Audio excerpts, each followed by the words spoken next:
หมูเอาคลิปยาวก่อนเอาคลิปยาวลงก่อนลงเยอะๆก่อน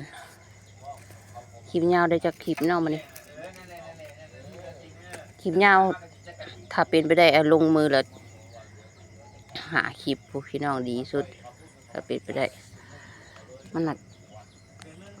มันบ่มีคำเว้านะเขาก็ลงมือละ2-3คลิปหนึ่งมันเบิดคำเว้าได้ถ้ามันมีเห็ดหั่นเห็ดนี่น้อยเห็ดขนมข้าวต้มไปชนะของหวานเขาก็เห็ดคลิปยาวได้นะเขาเห็ด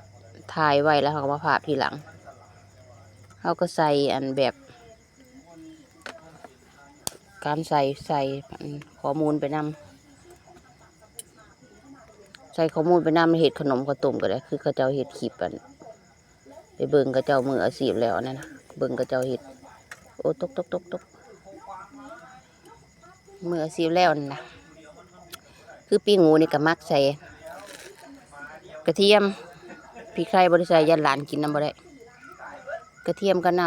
ำปลาแค่นั้นแหละใหญ่มักเขาพูนเขาไปนิ่นเจียวผู้น้ำพริกจำผู้อันนี้เขาย่างให้มันอันนั้นซื้อเขาปรุงจางๆไว้นะเขาไปปรุงน้ำจิ้มพูนมันจังแซ่บมันจังนัวปรุงให้อร่อยไปเลยพี่น้องเอ๋ย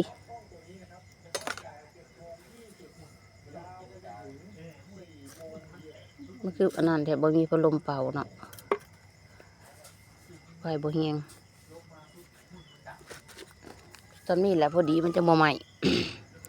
สีสันมันจะงาม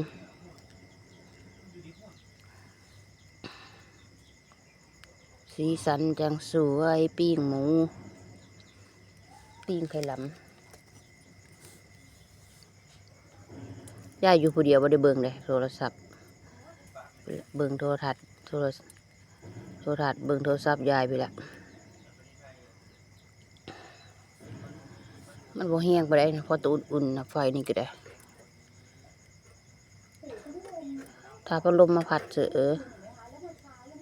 แห้งอยู่ดอกนี่